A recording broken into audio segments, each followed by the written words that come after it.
Amado Deus, nós te agradecemos pela bondade que o Senhor nos dá de podermos uma vez mais estarmos juntos no intuito de comunicar a Tua palavra.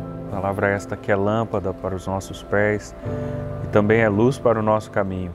Ilumina a nossa mente, Deus, de maneira que enquanto emissores consigamos aplicá-la ao coração destes irmãos queridos que sempre estão acompanhando esta programação. Esta bênção nós pedimos sobre nós, em nome de Jesus. Amém.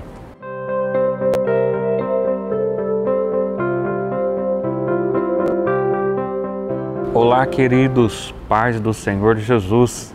Que alegria estarmos juntos mais uma vez para continuarmos aplicando este ensinamento da Escola Bíblica Dominical e agora a lição de número 7, onde falaremos sobre Paulo, o plantador de igrejas.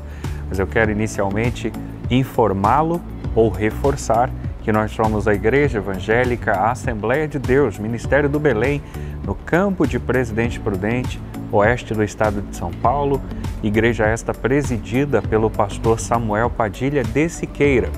Aliás, eu quero de antemão também reforçar a você que de repente está aqui pela primeira vez ou já está algumas vezes, mas não se deu conta que ainda não se inscreveu no canal, o faça, se inscreva no canal, deixa o seu like, registre o seu comentário e compartilhe esse vídeo com mais pessoas nos grupos, nas famílias, pelo WhatsApp, enfim, pelas suas redes sociais. Nós queremos destacar, por ora, as leituras iniciais da lição de hoje, a texto áureo capítulo 3, verso 6 da primeira carta de Paulo aos Coríntios, onde ele mesmo diz: eu plantei, Apolo regou, mas Deus deu o crescimento. A verdade prática afirma: experiência com Cristo é o mais poderoso fator motivacional para plantar igrejas. A leitura bíblica em classe, ela se encontra tanto em 1 Coríntios, capítulo 3, versos 6 a 9, como no livro histórico de Atos, capítulo 13, versos 1 a 3, capítulo 16, versos 1 a 5 e também os versículos 9 e 10. Para introduzir esse importante comentário de hoje, também dialogar o tópico 1 com vocês, eu convido aqui o meu amigo Júnior Santiago. É com você, Júnior. Paz do Senhor, Diego, paz do Senhor, meus irmãos. Prazer estar aqui de novo. E vamos falar nesta lição de número 7, principalmente sobre o modo como Paulo desbravou todo o território para o nosso Cristo. E por que utilizar essa palavra desbravador? O Elianai Cabral foi muito interessante o modo como o Elianai Cabral colocou essa palavra neste contexto, porque basicamente foi isso que Paulo fez. Paulo desbravou de várias formas o Evangelho, aquele território romano, sob o domínio romano, para Cristo. Ele acresceu a igreja de forma maravilhosa, tanto atingindo povos ainda não atingidos, como também trazendo doutrina prática, trazendo sistematização ao Evangelho anunciado. Então nós temos em Paulo realmente aquela figura daquele que desbravador, como nos livros de história, que abre a trilha na floresta, abrindo território, constituindo cidades, realmente conquistando o território para determinado reino, no caso, o reino de Deus. Bom, nós estamos voltando no tempo, Na aula passada nós falamos sobre Atos 19, agora o contexto aqui é Atos 13 e Atos 16, em que Paulo e Barnabé são chamados, são selecionados lá na igreja de Antioquia, aquele centro filosófico, teológico, que tinha uma diversidade muito grande de cristãos ali e uma forma múltipla de capacidades e habilidades tremendas. Bom, Antioquia, este centro fervilhante de cultura e sabedoria, separa através do impulsionamento do Espírito Santo, da ordem do Espírito Santo, Paulo e Barnabé. Na verdade, separa Barnabé e Paulo. Por quê? Porque Paulo fica sob a tutela de Barnabé durante um bom tempo, até que os dois têm uma rusga e se separam. Mas no início do seu ministério, na verdade, todo o início do ministério de Paulo, se deve à ação deste sábio e tão amoroso senhor chamado Barnabé. Bom, quando eles iniciam essa sua expansão, partindo por uma primeira viagem missionária, desbravando lá os rincões da Ásia, bom, quando eles fazem tudo isso, quando eles são selecionados pelo Espírito Santo para pregar, eles não fazem isso de uma forma aleatória. Eles não fazem isso de uma forma emotiva, apenas vamos andar e ver até onde essa estrada dá. Não, existia estratégia. E é exatamente sobre a forma como estas viagens se dão e como Paulo é um exímio desbravador e plantador de igrejas que toda esta lição vai falar. É sobre isso, é sobre esse assunto que essa lição fala. Como eu disse na última lição, eu costumo separar em uma palavra-chave para cada tópico. Tem me funcionado muito bem nas aulas presenciais e eu acho que talvez te ajude também aqui. Bom, o primeiro subtópico nós podemos sintetizar na palavra desbravamento, que é exatamente este abrir as trilhas. O segundo tópico, uma gloriosa obrigação, fala da estratégia que Paulo usa. Portanto, estratégia é a palavra-chave aí. E por último, uma plantação, que é a plantação da igreja como uma parceria entre a igreja e Deus. Para iniciar, esse desbravamento acontece porque o ato de plantar uma igreja não é simplesmente ir lá e abrir um CNPJ, né? Naquele tempo nem CNPJ existia. Não é simplesmente fundar algo, mas estava se falando da progressão e da expansão do reino de Deus. Imagine a seguinte situação: um rei que resolve expandir o seu reino e, portanto, envia embaixadores a um outro território com um exército para tomar aquele território. Uma vez tomado aquele território, ele deixa lá uma embaixada que representa aquele rei que havia conquistado aquele território. Aquela embaixada, portanto, é um pedaço daquele reino que está alocado em um outro local, já conquistado. Assim Deus fez com Paulo e Barnabé. O Espírito Santo os separou a desbravar regiões que estavam dominadas principalmente pela idolatria. Nós vemos Éfeso, nós vemos Corinto, nós vemos Filipos, nós temos várias regiões tomadas por idolatria sob o domínio romano, e o Espírito Santo seleciona Paulo e Barnabé por suas características para desbravar estas regiões como embaixadores do reino de Deus. Eles lá colocam a sua embaixada, a embaixada do reino de Deus, e passam, portanto, a aculturar o povo, ou seja, a trazer o povo para a cultura do reino, e não mais obedecendo à cultura do outro rei, que era, no caso, o rei de Roma, e também, no plano espiritual, Satanás, que era o Deus deste século, como é citado na Bíblia. Bom, Paulo desbrava estes territórios, fundando essa igreja, as igrejas de forma geral, plantando essas igrejas sob uma determinada doutrina. E como ele faz isso? De forma sistemática. Na primeira viagem de Paulo, nós podemos resumir isso olhando para as viagens que Paulo e Barnabé no início começaram a trilhar. A primeira viagem é uma plantação de igrejas que acontece a partir do núcleo judaico, ou seja, eles vão de sinagoga em sinagoga, discutindo com os judeus, explicando que Jesus é a semente de Davi, provando que aquelas referências do Antigo Testamento acerca do Messias se encaixavam com o Cristo. E assim, o grande debate estava centralizado no núcleo judaico. Nós vemos tudo isso na primeira viagem em que eles vão plantando igrejas, convencendo os judeus de que o Cristo era Jesus, a semente de Davi, o filho de Abraão, e eles pregam sobre isso. Mas o núcleo é judaico. Na segunda viagem missionária, em que acontece, de certa forma, uma ruptura ali, e que também eles começam a sofrer perseguição destes judeus, até mesmo entre os judeus cristãos, eles se viram para os gentios. E a segunda viagem missionária já tem outro detalhe, outro público-alvo, outro foco. que além de confirmar a posição das igrejas plantadas da primeira viagem, lembre-se que cada viagem missionária durou anos. A segunda viagem missionária se foca nos gentios. É quando Paulo sofre grande perseguição, principalmente dos de dentro.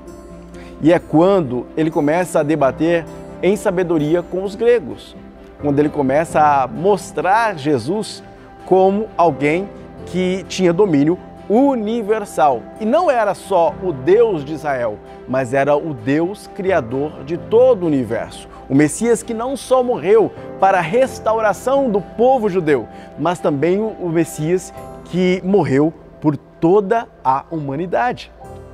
E assim, a segunda viagem missionária tem um caráter diferente do da primeira.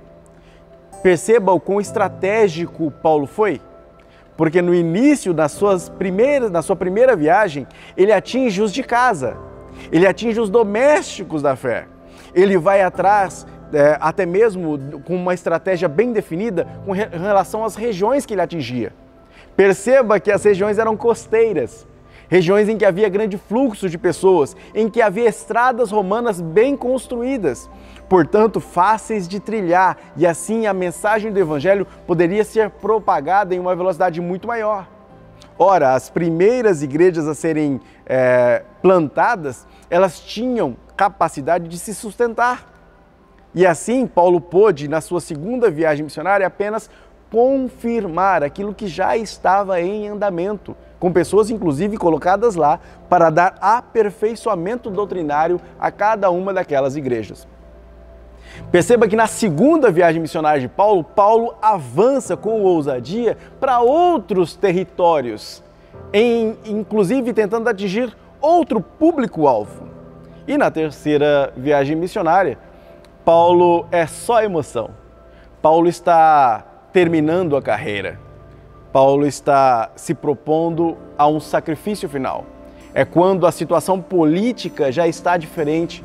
É quando a perseguição vem não somente dos judeus, mas também vem do governo romano, em que Paulo já não consegue mais se utilizar do fato de ser romano como uma prerrogativa para se livrar da prisão.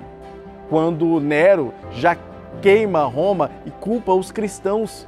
E aí nós temos uma perseguição também política, do governo político. E Paulo sofre nessa sua terceira viagem missionária, inclusive chegando a se despedir depois na sua segunda carta a Timóteo, falando sobre a sua carreira, sobre como ele terminou algo que ele havia planejado no começo de seu ministério. Terminei a carreira, guardei a fé. O linguajar aí é um linguajar militar de missão. É um linguajar de, olha, me foi dada uma obrigação, uma missão a ser cumprida, pois terminei a carreira, cumpri a missão. No governo romano, quando um grande general cumpria uma missão dada de conquistar um território, olha a conquista do território voltando. Quando conquistava um território e ele voltava, ele recebia do governo romano uma coroa de louros, formada em louros, e era colocada sobre a cabeça dele de forma pública, em honra àquele general que havia conquistado o território conforme a missão havia sido dada. Pois Paulo, ao final de sua carreira, chega a essa conclusão: terminei a carreira, guardei a fé, desde agora me está preparada a coroa da vitória. Ele diz, olha, fiz o que devia fazer, de modo estratégico, como o Senhor, meu comandante, me mandou fazer. Fico pensando se a gente, quando vai plantar uma igreja, não deve pensar da mesma forma. Porque muitas vezes a igreja acha que deve ser movida pela pura e restrita emoção. Como alguém que abre uma estrada e pronto, segue, falando, gritando Cristo para todo quanto é lado. Sem uma estratégia, sem nada definido, sem nem sequer pensar. E ainda coloca isso como um crédito de fé. Ah, estou agindo pela fé, estou sendo sustentado pela fé. Quando isso é um ledo engano. A fé não é irracional. A fé está além da razão, mas não é irracional. A fé é inteligente. E nós vemos na carreira de Paulo, que ele seguiu isso de forma milimétrica, estruturando onde ele ia atingir, como ele ia atingir, a quem ele ia atingir. E só depois que havia estrutura suficiente, ele expande para outro público-alvo e vai além daquilo que ele havia começado, e guiado sempre e irrestritamente pelo Espírito Santo de Deus, que não é Deus de confusão, que não sai abrindo uma igreja em cada porta de esquina achando que isso é pregar o Evangelho. Não é. Na verdade, pregar a Cristo envolve inteligência na propagação da mensagem, envolve a ação impulsionadora do Espírito e não mera emoção. A estratégia que Paulo utiliza nas suas viagens identifica aquilo que ele se nomeia. Ele se nomeia em Efésios 3 como escravo, desmios, cativo de Cristo. Ele está dizendo: olha, não ajo por mim, mas sob o comando de quem me é meu dono. Quem é meu dono? No caso, Cristo. Ele está dizendo: sair da falsa liberdade da religião, da falsa liberdade do antigo judaísmo, da falsa liberdade do pecado, para assumir, estar sob a tutela de um outro Senhor, que me tornou cativo, que me tornou escravo, que agora me forçou a obedecer às ordens dele, mas fico feliz em obedecer a este Senhor, porque ele me deu propósito, sentido da vida. É isso que Paulo fala em suas cartas, e é desse modo que ele planta a igreja, propagando e mostrando a todos os irmãos que vale a pena deixar de ser servo daquele antigo rei tirânico, que é o pecado, para ser servo e escravo de um novo rei, que é amoroso, que ama e que morreu por você. Esse é o sentido de plantação de igreja. E nisso vemos uma parceria, como diz o último tópico, o último item, uma parceria outorgada por Deus a nós, entregue como uma forma de continuidade do seu reino, de expansão do seu reino. Deus nos deu o privilégio de ser parceiros dele. No Éden, Adão era corregente da criação. Perdeu essa corregência. Na igreja, somos chamados novamente a ser corregentes, participando da expansão do reino desse nosso rei. E é por isso que nós temos que valorizar esta parceria, expandindo o reino com qualidade. Quando plantamos uma igreja, não plantamos uma filial da Assembleia de Deus, não. Plantamos realmente um pedaço a mais, uma nova embaixada em um novo território do reino de Deus. Portanto, essa embaixada não pode ser de qualquer jeito. Portanto, a cultura dentro dessa embaixada não pode ser a cultura do mundo, mas a cultura do reino que ela representa. E é por isso que a igreja plantada não é um pedaço do mundo que está sendo amoldado pela religião. Não, a igreja plantada é um pedaço do reino que invade um território das trevas para mostrar a verdadeira luz, a verdadeira razão e o verdadeiro espírito. Isto é plantar igreja. Amém, meus irmãos? Mas, completando e concluindo e dando seguimento a tudo isso, falaremos de uma dessas igrejas fantásticas, Antioquia. Quem vai tratar sobre esse assunto é o meu amigo Diego. Perfeitamente, Júnior. O tópico de número 2 vai falar exatamente sobre Antioquia como ponto de partida para o crescimento da igreja. Pastor Elienay, como comumente, aborda esse tema por 3 itens, né, dos quais estão dispostos aí no nosso material didático. O primeiro deles fala exatamente sobre uma igreja missionária, e essa, obviamente, está focando na proposta eclesiástica de Antioquia. Aqui eu preciso remontar e rememorar fatores que, se você visitar a playlist e voltar na lição de número 6, possivelmente você vai rever esse conteúdo. A igreja em Antioquia, o próprio autor do nosso material, aponta aquilo que a própria Bíblia diz no capítulo 13, versos 1 a 3, era uma igreja rica em líderes. E essa liderança, ela era apresentada por profetas e doutores, dos quais, tanto no texto bíblico quanto no próprio material, estão dispostos estes sujeitos, entre eles a figura de Barnabé e a pessoa de Paulo.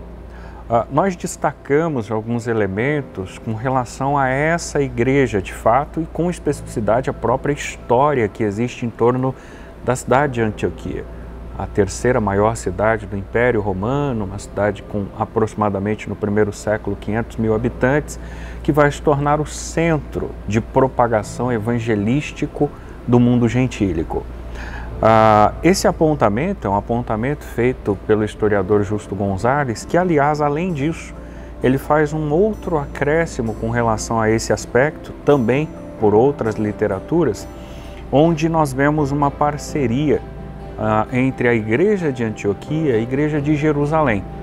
Essa parceria, ela se dá, e a gente pode caracterizá-la por relações sociais do cristianismo.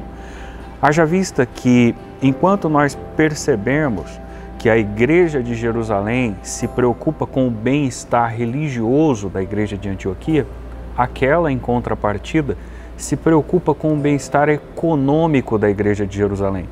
Essa reciprocidade pode ser vista no livro histórico de Atos. Enquanto uma se preocupa com o bem-estar religioso, a outra envia víveres, porque tinha uma estrutura econômica para tal. De modo que, continuando nesse raciocínio com especificidade dentro dessa igreja de cunho missionário, chamada Igreja de Antioquia, ali, em vias de fato, foi o ponto de partida, como também já abordamos, de Paulo para a extraordinária, diz o pastor Elienay Cabral, obra de plantar igrejas entre os gentios.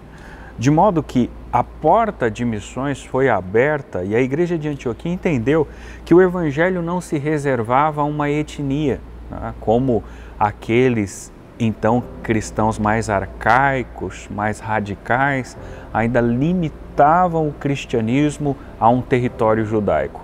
Antioquia prova o contrário, ela dissolve, ela desconstrói toda e qualquer muralha étnica que exista com relação à pregação do Evangelho, porque ela permite que a partir dela se expanda o crescimento, tornando real a fala do próprio Cristo, de atingir até para aquele contexto geográfico os confins da terra. De modo que no capítulo 13, os versos 1 a 3, aquela então menção feita biblicamente por Lucas dos então mestres e profetas ali existentes, é justamente naquela ocasião que é imposta as mãos sobre Barnabé e sobre Paulo, e os mesmos agora são delegados para a função missiológica. Esse empreendimento, vai dizer o item 2, é apresentado como a primeira viagem missionária.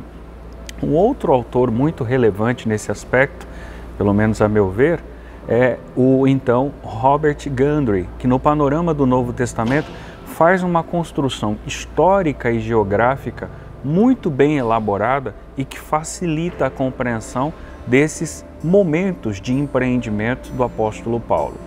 Aliás, como eu havia dito na lição passada, essa, e com especificidade no tópico de número 2, ela dá mais características, ela pormenoriza, ela esclarece fatores que aconteceram em determinadas regiões que Paulo, aos poucos, fora chegando.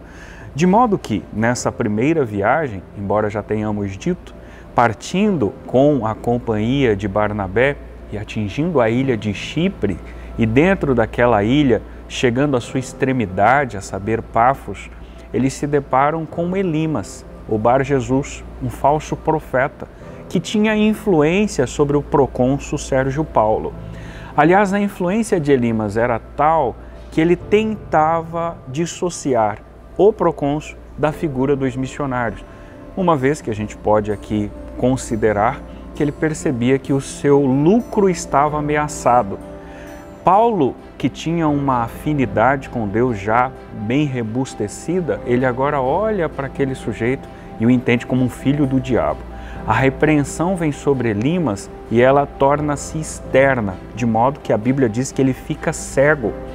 E Sérgio Paulo, agora integra-se àqueles movimentos de curas e milagres e também aquela ação miraculosa proposta por Paulo juntamente com Barnabé. Além desse movimento, na primeira viagem, já não mais agora na ilha de Chipre, mas depois de migrarem para Panfilha e consequentemente atingirem Antioquia da Psídia, lá em Antioquia da Psídia, não Antioquia da Síria, Paulo se propõe a pregar o Evangelho. Sua pregação é tão convincente, não só de alguns poucos judeus, mas de maioria gentílica, que ele permanece e consegue inclusive influenciar uma boa camada social com as suas exposições. No entanto, se você ir para o verso 51 do capítulo 13 de Atos, você vai perceber que eles sofrem represália, resistência, são expulsos daquele território e quando saem, há uma expressão muito específica citada por Lucas, pelo menos na tradução da qual me referi, que eles sacodem os pés ao saírem daqueles termos. Dá-se a impressão de tipo, estou lavando as mãos, né? Fiz todas as tentativas, mas estou sofrendo represália de um próprio grupo de judeus que ao invés de associarem, de integrarem a equipe de Paulo para a propagação do Evangelho, faziam resistência e perseguiam a figura deste apóstolo.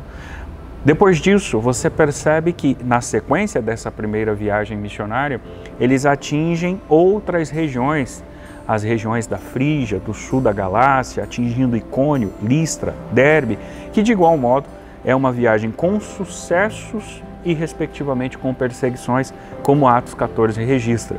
Aliás, entre estas três cidades, a cidade de Listra especialmente, é onde Barnabé e Paulo são adorados como entidades ou divindades mitológicas na cultura grega, né? Zeus e Hermes, respectivamente. Mas dando sequência a essa proposta, a gente percebe que, ora no trabalho de evangelização e implementação de igrejas, diz o pastor Elinenar Cabral, há muitos desafios. E estes desafios estão elencados no livro histórico de Atos e foram vividos integralmente pela pessoa do apóstolo Paulo. Mas em seguida, nós temos o item 13, e aqui eu fecho o raciocínio, uma vez que o item 13 se preocupa em falar da segunda viagem missionária de Paulo. Mas se você está com a sua revista em mãos, perceba que o pastor Elienay começa apontando Atos 15 e destacando o Concílio de Jerusalém, que nada mais era que uma assembleia, onde se deliberava questões de fé e doutrina. E por que esse concílio fora tão necessário? Se dera em função de alguns homens que desceram da Judéia para Antioquia e passaram a ensinar sobre a circuncisão como um fator ou como um pré-requisito para os gentios serem salvos. Paulo e também Barnabé discordaram desse posicionamento e procuraram a liderança em Jerusalém, que era representado nesse momento pela figura de Pedro e Tiago. Os versos 10 e 11 do capítulo 15 de Atos, nós temos o Pedro entendendo que seria importante que tanto judeus como gentios serem lidos como salvos pela graça do Senhor Jesus, de modo que a resposta elucidativa desse concílio é que todos os cristãos, quer judeus, gentios, entendessem que a salvação em Cristo é pela graça e ela abrange e alcança todos, dos quais a gente pode usar como base fundamental falas do próprio Paulo, capítulo 3, verso 24 de Romanos e Tito, capítulo 2, verso 11, quando ele diz que a graça se há manifestado, trazendo salvação a todos os homens. Porém, dando sequência após esse concílio, Júnior já abordou e a gente reforça, há uma ruptura, uma ranhura na relação de Barnabé e Paulo, tomam caminhos diferentes, mas nós, agora focando na figura de Paulo, percebemos o ponto de partida sendo Antioquia, agora acompanhado não mais de João Marcos e Barnabé, mas de Silas, e partindo dali, ele atinge a região da Frígia e sul da Galácia e leva consigo Timóteo, quando o encontra em Listra, além de passar novamente pelas cidades que nos referimos acima, Icônio e Derbe. Quando ele chega em Troade, ele recebe uma grande revelação, a Bíblia fala em visão, onde ele vê um sujeito clamando por socorro na Macedônia. Ele ultrapassa os limites territoriais, atinge aquela região, chega a Filipos, onde o capítulo 16 de Atos registra que eles serão encarcerados, por razão de enfrentarem uma falsa profetisa, que inclusive entendiam eles como homem de Deus. Quando encarcerados, vislumbram dois milagres. O primeiro, porque percebem que os ferrolhos à meia-noite são desfeitos. E ali eles permaneceram de modo que o carcereiro, comovido com aquela situação, questiona: como é necessário para que eu seja salvo? Eles dizem: crer no Senhor Jesus e serás salvo tu e a tua casa. Esse dado é um dado muito conhecido pela igreja, que está dentro dessa segunda jornada, desse segundo empreendimento paulino. Depois disso ele passa por Tessalônica, chega a Bereia, e em Bereia nós temos os bereanos, que utilizavam-se do Antigo Testamento e da interpretação desse para conseguir fazer algum tipo de associação com as falas de Paulo, com uma certa criticidade. E depois de saírem da região de Bereia, Paulo prega em Atenas, já num contexto europeu, chega a Corinto, onde vai voltar a fabricar tendas com auxílio de Áquila e Priscila, passa por Cencreia e definitivamente chega em Éfeso. Em Éfeso, como abordamos na lição passada, ele vai perceber um grande avivamento, pessoas serão tomadas pelo poder do Espírito Santo, batizadas no Espírito Santo e darão sequência nesse avivamento. Haja vista que pergunta-se: por que poder? Ou poder para quê? Não faz muito sentido eu querer apenas esse poder miraculoso, essa dunamis, essa virtude estrondosa e não executá-la para absolutamente nada. Os irmãos de Éfeso assim o fizeram, foram possuídos por esse poder e demonstraram esse poder na pregação do Evangelho. De modo que a gente finaliza esse item de número 2 com o apontamento feito pelo pastor Elinay Cabral, dizendo: quando estamos na dependência do Espírito Santo, temos uma visão ampliada acerca do reino de Deus. Mas eu quero passar a palavra ao meu amigo Jorge, porque ainda temos o tópico de número 3, onde falaremos sobre as características de um plantador de igrejas. É com você, Jorge. As características de um plantador de igreja. As características de um plantador de igreja, primeiramente ele tem que ter disposição para viver o chamado de Deus. Aonde na visão humana, que nós temos que entender, aonde na visão humana temos que estar preparado, porque aparentemente quando nos colocamos diante a fazer a obra de Deus, assim como o apóstolo Paulo foi um plantador de igreja, aonde você, dentro do seu ministério, dentro da sua congregação, dentro da sua comunidade, você se coloca disposto a fazer a obra, você automaticamente, dentro da visão humana, humanamente falando, dentro da visão humana, você terá prejuízos, porque fazer a obra de Deus requer dedicação, requer tempo dedicado a isso, requer cuidados, requer também vida de exemplo, porque você está à frente de algo, então você tem que ser o exemplo, você tem que ser o primeiro, né? Você tem que ser irrepreensível nas suas condutas, então temos que entender isso. E também ter a consciência que o seu chamado para você viver não está atrelado ao sentimento. Um exemplo, uma outra coisa que nós temos que aprender também nessa lição aqui. Quando eu vou fazer a obra de Deus, eu não posso sentir. Eu senti vontade de fazer algo. Não, você tem que entender o propósito, entender o que você vai fazer, entender aquilo está ardendo no seu coração, mas você entender e você escolher. Você não sente, porque aquilo que você sente hoje, às vezes você não sente amanhã. Então, primeiro, você tem que entender o seu chamado e escolher viver. Você tem que saber que você terá percas, você sofrerá por você terá que dedicar o seu tempo, mas é prazeroso. Então, primeiro ponto, você tem que, vamos lá, primeiro ponto, você não pode sentir, você tem que entender e você tem que escolher a servir a obra de Deus. E isso é um privilégio. Vamos lá. Tudo há um começo em nossa vida para viver o chamado de Deus. Deus usa alguém para falar com você. Como isso acontece na minha e na sua vida? Vamos lá, para a gente entender. Deus às vezes pode usar alguém, você pode sentir no seu coração uma chama arder no seu coração de vontade de fazer algo para Deus, porque todos nós temos a sua utilidade dentro do reino, assim como o apóstolo Paulo também teve a sua utilidade extraordinária no reino de Deus. E um outro detalhe que vale lembrar,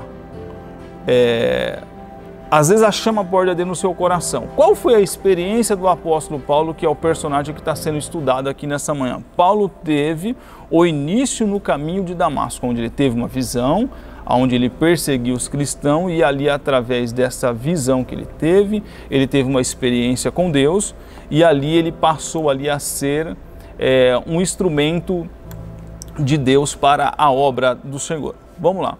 A experiência no deserto. Qual é a experiência no deserto? O apóstolo Paulo, ele é introduzido, ele tem a sua experiência com Deus, ele tem o seu encontro com Deus, mas ele precisa passar por um processo. E qual foi a experiência no deserto que o apóstolo Paulo teve? Quando o apóstolo Paulo, ele se converte, ele já tem o seu início, ele começa a pregar ali em Damasco, tem algumas dificuldades, mas o que ele faz?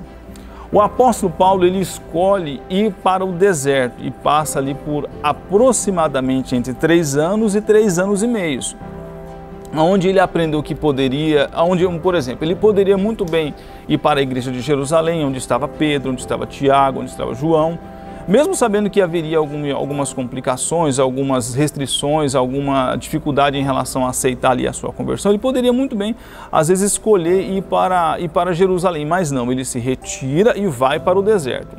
Agora imaginamos uma coisa, o apóstolo Paulo, um homem dinâmico, um homem enérgico, um homem obstinado, um homem incansável, um homem de coragem, e de repente ele está se submetendo a estar no deserto para aprender com Jesus sozinho. E qual que é a vantagem que nós temos que aprender com o apóstolo Paulo? Porque o que acontece?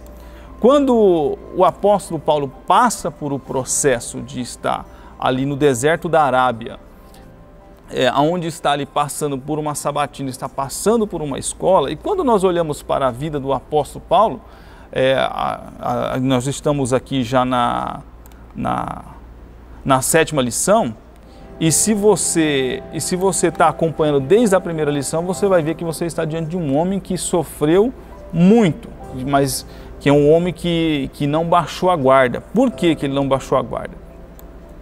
Porque o apóstolo Paulo foi um homem preparado. Por que ele foi um homem preparado? Porque o apóstolo Paulo passou por esses 3 anos ou 3 anos e meio no deserto da Arábia. Ali ele aprendeu aos pés de Jesus. E quando nós estamos passando pelo deserto, o que acontece? Ali o orgulho acaba, a alma impetuosa ela é moderada, e aonde você descobre que você é um vaso de barro e você é revestido da humildade. Então que possamos aprender aqui com o apóstolo Paulo. Então o deserto ele faz parte da caminhada cristã. Agora imaginemos um detalhe. Quando nós pegamos a Bíblia no livro de 2 Coríntios capítulo 11, você vai ver o próprio apóstolo Paulo falando ali das suas adversidades, da sua caminhada atrelada ao sofrimento, porque ele vai dizer o seguinte, eu passei por açoites, eu passei por apredejamento, eu passei por naufrágio, eu passei por nudez, eu passei por fome, eu passei sendo perseguido, eu passei também onde falsos irmãos também traíram a minha confiança. Vocês imaginem só. Então o deserto, agora imagine só, se o apóstolo Paulo não tivesse passado por 3 anos e meio no deserto, muito provavelmente no meio de todo esse sofrimento citado em 2 Coríntios capítulo 11, ele teria desistido da caminhada, mas ele não, ele ficou firme porque ele passou por uma escola. E uma reflexão, será que Paulo suportaria? Com certeza não, porque ele se preparou antes. E o deserto faz parte, porque é um exemplo. Nós pegamos a nossa Bíblia, quando nós vamos encontrar lá que Abraão passou pelo deserto, Moisés passou pelo deserto, João Batista passou pelo deserto, Paulo, a figura aqui citada na lição, passou pelo deserto, e o próprio Jesus também passou pelo deserto. Então, essa é o privilégio, onde Deus está nos ensinando, tá? Então, passar pelo deserto faz parte aí da característica de um plantador de igreja, que foi aqui que o apóstolo Paulo pregou e viveu e passou por todo esse processo. E também serve para nós também. Na caminhada cristã também passamos por isso e isso faz parte. Então, na escola dominical é muito importante você entender a Bíblia Sagrada e você entender em qual estágio da sua vida você está vivendo. E a igreja, segundo as Escrituras, a igreja, por exemplo, o apóstolo Paulo plantou a igreja, e E segundo as Escrituras, a igreja é um lugar de comunhão entre os irmãos, é um lugar da manifestação da presença de Deus. A igreja é um local onde o batismo com o Espírito Santo ele tem que ser evidenciado e toda a liturgia, toda a comunidade tem que estar voltada a um só propósito, a centralidade ensinada e preparada, tudo tem que estar voltado, todo o ensinamento, todo o louvor, toda a estrutura, tudo aquilo que faz, que compõe uma igreja, eu digo assim, a igreja local ou a igreja como você mesmo, individual, tudo tem que estar centrado na cruz de Cristo, assim como foi os ensinamentos paulinos.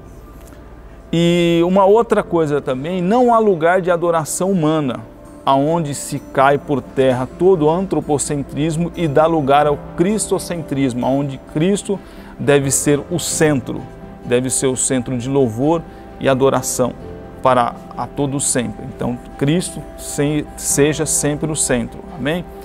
Que Deus abençoe, uma ótima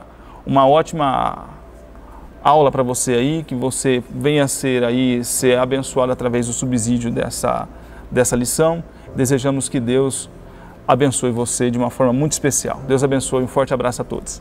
Muito bem, Jorge. Nós aqui finalizaremos a lição de número 7 com a conclusão proposta pelo pastor Elienay, destacando apenas um elemento, e esse elemento é crucial que seja dito e compreendido. Embora o Júnior colocou no tópico de número 1 com muita propriedade a que se refere a lição e as falas paulinas com relação à implementação de igrejas. O pastor Elienay diz, é vontade de Deus que vidas sejam chamadas por Ele para se tornarem plantadoras de igreja. Essa leitura tem que ser uma leitura bastante reflexiva e eu reforço o que o Júnior coloca para que o sujeito não leve isso para um entendimento equivocado.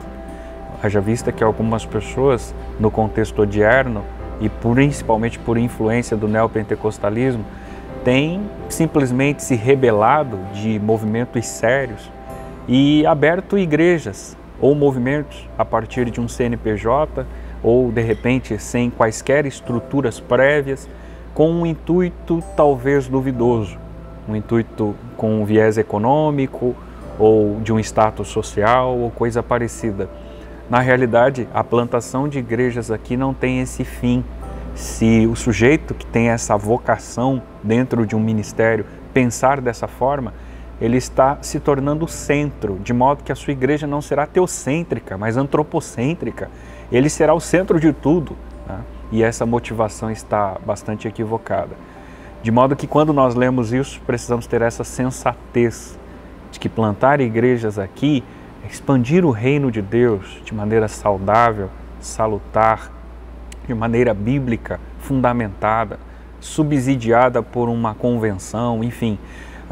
Devemos ter muito cuidado nessa interpretação. Aliás, o próprio pastor Elienay finaliza a conclusão dizendo: pessoas que amem proclamar a palavra de Deus para que não a conhecem e formar uma igreja local que glorifique a Deus e viva a fé com fidelidade ao nosso Senhor. Essa é a intenção primeira, essa é a motivação mais saudável que existe nesse aspecto de plantação de igrejas. Dessa forma a gente conclui a lição de hoje, né, Júnior? Convidando você mais uma vez a se inscrever no canal, deixar o seu like, compartilhar o vídeo e participar sempre conosco aqui desta programação. Não é isso, Júnior? Isso aí, meus irmãos. E sinto falta do seu comentário. Vai lá, comenta aí em que temos sido úteis a você e o que precisamos melhorar para que você possa cada vez mais entender melhor a palavra de Deus. Até a próxima, meus irmãos. Deus te abençoe.